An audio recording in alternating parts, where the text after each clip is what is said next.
welcome to a new video. I hope you are having an amazing day, and this is part 2 to watercolors do's and don'ts.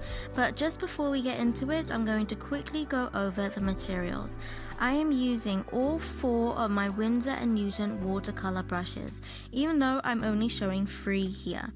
My filbert brush in a size 2, my round brushes in the sizes 3 and 5, and my flat brush in a size 4. My Montmartre watercolor set, my medium-sized Chinese brush, and my Canson 300 GSM mixed media sketchbook. This is a continuation of my part 1 video, so if you haven't seen it, then it is in the top right card. So I suggest watching that video first and then coming back to this one.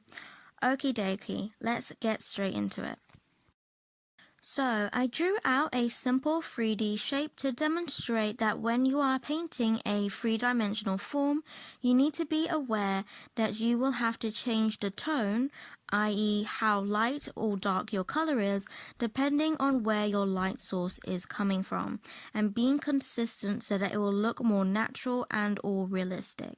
So on the left, I have no variation in tone, and so it is very flat and doesn't look 3-dimensional at all.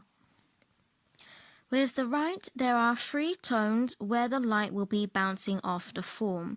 So the angle that is facing more away from the light will be darker, and so forth.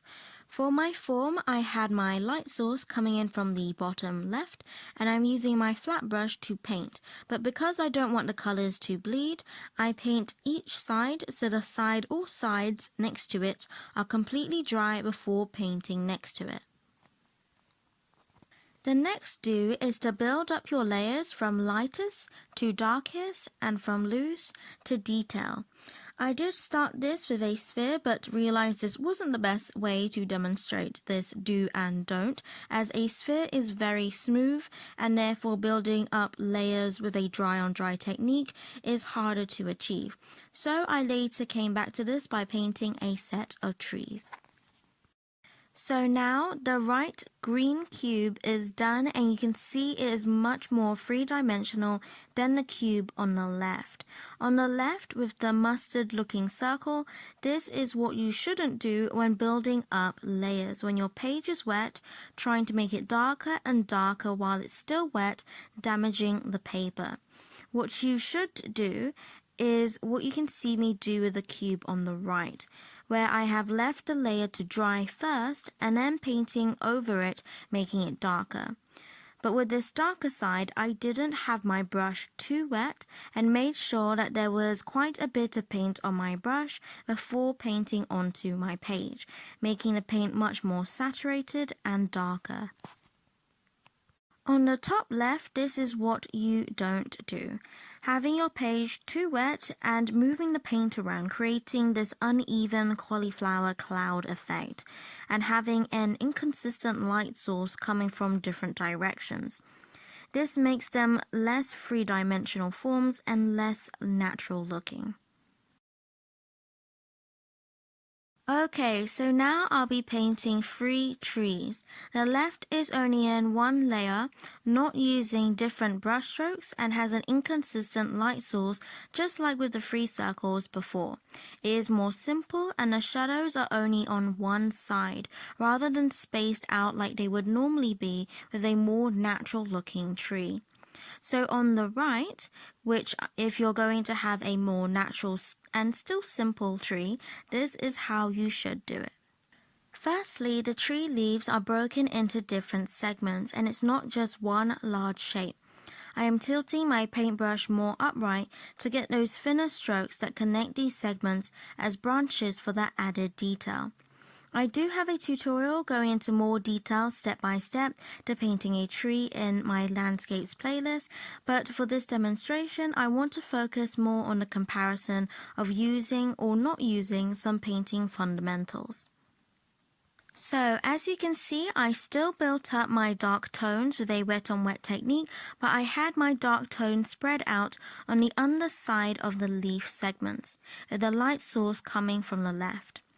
My next tree, even though it is a different shape, still follows the same rules, and again with my last tree. Straight away you can see a big difference with these small corrections. Of course, if you want to have a more faint, less detailed and non-realistic tree, then the left is what you can do. But the light sources should still be consistent. So with the right, once it is dry, I'm going in with a second layer, going from light to dark, building a layer to make it darker and adding more detail.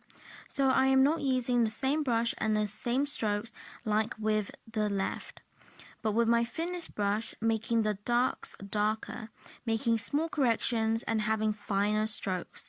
Still simple, but just with an added layer.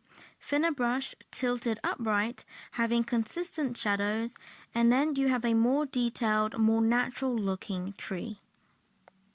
And that is all for today's video. I'm sure I'll be covering more do's and don'ts in the future, but in the meantime, don't forget to like and subscribe to show your support and for weekly videos. And before I go, I just wanted to give a shout out to these lovely people that have commented on my videos. Thank you so much for being so supportive and encouraging. It really makes me happy that this is helpful to at least one person and that this can be a positive and useful channel for people wanting to learn and paint with me. Thank you to the people that have recently subscribed, and thank you so much. I've got a lot coming that will hopefully be even more exciting and useful. Alrighty, and as always, God bless, and I'll see you later.